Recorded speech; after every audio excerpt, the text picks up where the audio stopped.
ലോകത്തിന്റെ സാമ്പത്തിക വ്യവസ്ഥയെ നിശ്ചലമാക്കാൻ സാധ്യതയുള്ള ഒരുപക്ഷെ ഒരു മൂന്നാം ലോക മഹായുദ്ധത്തിലേക്ക് വരെ നമ്മെ കൊണ്ടെത്തിച്ചേക്കാവുന്ന ചില ഞെട്ടിക്കുന്ന കാര്യങ്ങളെക്കുറിച്ചാണ് നമ്മൾ ഇന്ന് സംസാരിക്കുന്നത്.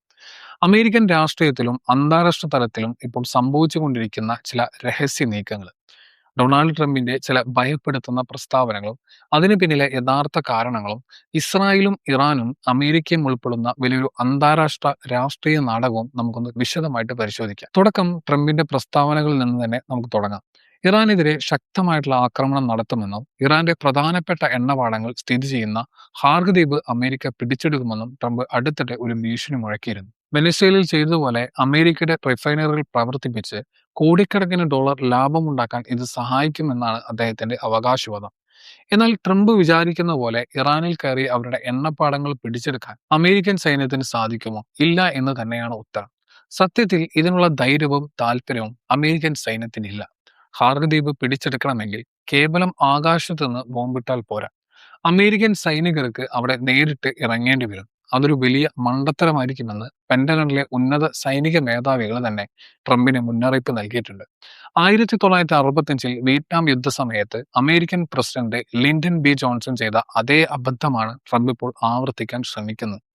ഹാർഗ് ദ്വീപ് സ്ഥിതി ചെയ്യുന്നത് ഹോർമുസ് കടലിടുക്കിന്റെ വളരെ ഉള്ളിലായിട്ടാണ്. അമേരിക്കൻ സൈനികരുമായിട്ട് കപ്പലുകൾ ചെന്ന് അവിടെ നങ്കൂരമിട്ട് താഴെ ഇറങ്ങുക എന്നത് ഒന്നാം ലോക മഹായുദ്ധത്തിലെ ഗല്ലിപ്പോളയിലേതുപോലെയുള്ളൊരു വലിയൊരു കൂട്ടക്കുരുതിയിലായിരിക്കും അവസാനിക്കുക. ഏറ്റവും രസകരമായിട്ടുള്ള കാര്യം, അമേരിക്കൻ സൈന്യം അവിടെ ഇറങ്ങാൻ ശ്രമിച്ചാൽ ഇറാൻ അവരെ തടഞ്ഞേക്കില്ല എന്നുള്ളതാണ്. അതവരുടെ ഒരു യുദ്ധതന്ത്രമാണ്. അമേരിക്കൻ സൈനികരെ അവിടെ വന്നിറങ്ങി സജ്ജീകരണങ്ങൾ ഒരുക്കി കഴിയുമ്പോൾ ഇറാന്റെ 10,000-കണക്കിന് ഷഹീദ് ഡ്രോണുകളും മിസൈലുകളും അവർക്ക് നേരെ പാഞ്ഞെടുക്കും. അതുകൊണ്ട് തന്നെ അമേരിക്കൻ സൈന്യം അങ്ങോട്ട് വരണം എന്നാണ് ഇറാൻ യഥാർത്ഥത്തിൽ ആഗ്രഹിക്കുന്നത്. ശത്രു ആഗ്രഹിക്കുന്നത് തന്നെയാണ് യാതൊരു സൈനിക പശ്ചാത്തലവുമില്ലാതെ ട്രംപ് ഇപ്പോൾ ചെയ്യുന്നതും. എന്തിനാണ് അമേരിക്കൻ നേതൃത്വം ഇപ്പോൾ ഇത്രയധികം പരിഭ്രാന്തി കാണിക്കുന്നത് എന്ന് ചിന്തിച്ചിട്ടുണ്ടോ? ഇതിന്റെ ഉത്തരം ഒളിഞ്ഞിരിക്കുന്നത് ലോക സാമ്പത്തിക വ്യവസ്ഥയിലാണ്. ലോകത്ത് ഉൽപ്പാദിപ്പിക്കുന്ന എണ്ണയുടെ 20% പ്രകൃതിവാതവും കടന്നു പോകുന്നത് ഹോർമുസ് കടലിടുക്കിലൂടെയാണ്. കഴിഞ്ഞ ആഴ്ച അമേരിക്കയിലെ വൻകിട എണ്ണ കമ്പനികളുടെ തലവന്മാരെ ട്രംപിനെ കണ്ടിട്ട് ഒരു മുന്നറിയിപ്പ് നൽകിയിരുന്നു. വരുന്ന ജൂലൈ 4-ാം തീയതിയോടെ അമേരിക്കയിലെ എണ്ണ ശേഖരം പൂർണ്ണമായിട്ടും തീർന്നു പോകും എന്നായിരുന്നു അത്. എണ്ണ വിതരണം പഴയതുപോലെ ആക്കിയില്ലെങ്കിൽ അമേരിക്കൻ സമ്പദ് വ്യവസ്ഥ തകർന്നടിയുമെന്ന് അദ്ദേഹത്തിന് നന്നായിട്ട് അറിയാമെന്നുള്ളതാണ്.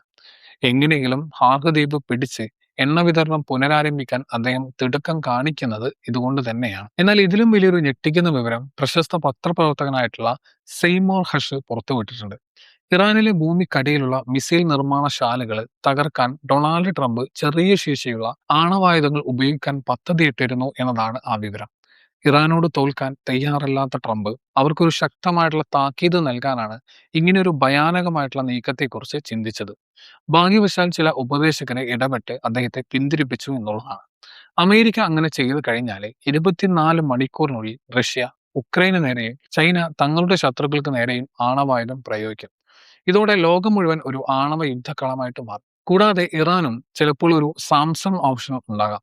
അതായത് തങ്ങൾ നശിക്കാൻ പോവുകയാണെങ്കിൽ ശത്രുവിനെയും കൂടെ നശിപ്പിക്കുക എന്ന തന്ത്രം.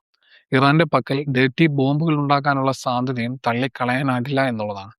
അതുകൊണ്ട് തന്നെ ഇറാനെതിരെ ആണവായുധം പ്രയോഗിക്കുക എന്നത് ചിന്തിക്കാൻ പോലും കഴിയാത്ത ഒരു കാര്യമാണ്.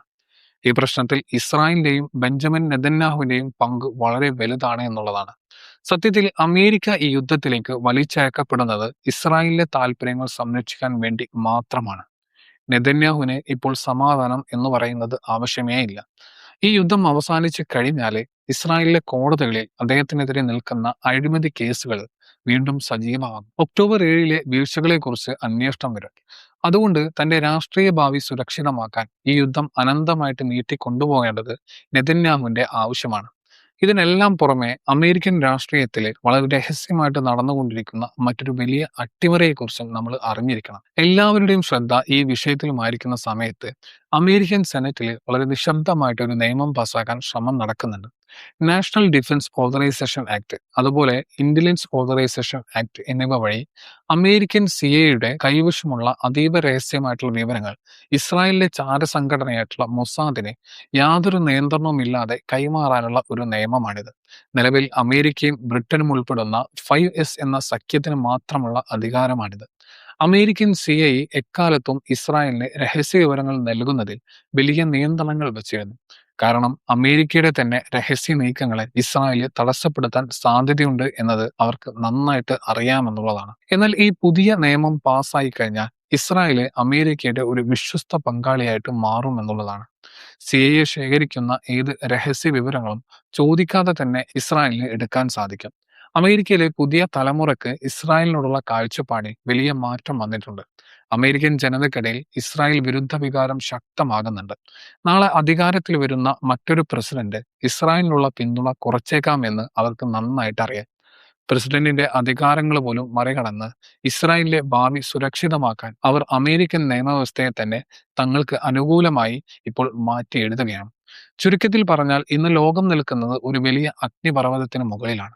ഒരു വശത്ത് ഇലക്ഷൻ രാഷ്ട്രീയവും എണ്ണവിലയും കാരണം പരിഭ്രാന്തനായിട്ട് നിൽക്കുന്ന അമേരിക്കൻ പ്രസിഡന്റ്, മറുവശത്ത് യുദ്ധം നീട്ടിക്കൊണ്ടുപോകാൻ ആഗ്രഹിക്കുന്ന ഇസ്രായേൽ പ്രധാനമന്ത്രി, ഇതിനിടയിൽ പശ്ചിമേഷ്യയിൽ ആധിപത്യം ഉറപ്പിക്കാൻ കാത്തിരിക്കുന്ന ഇറാന്. ഇവരെല്ലാവരും കൂടി നടത്തുന്ന ഈ അപകടകരമായിട്ടുള്ള കളിയുടെ പ്രത്യാഘാതം അനുഭവിക്കേണ്ടി വരുന്നത് ഒരുപക്ഷെ ലോകത്തെ സാധാരണക്കാരായിട്ടുള്ള ജനങ്ങളായിരിക്കും. വാർത്താ ചാനലുകളിൽ വെറുതെ കണ്ടുപോകുന്ന തലക്കെട്ടുകൾക്ക് പിന്നിൽ എത്ര വലിയ രഹസ്യങ്ങളാണ് ഒളിഞ്ഞിരിക്കുന്നത് എന്ന് നമ്മൾ മനസ്സിലാക്കണം. ഈ വിഷയത്തെക്കുറിച്ച് നിങ്ങൾക്ക് എന്താണ് തോന്നുന്നത്? താഴെ കമന്റ് ചെയ്യാൻ മറക്കരുത്. മറ്റൊരു വീഡിയോയുമായിട്ട് നമുക്ക് പിന്നീട് കാണാം. Thank you.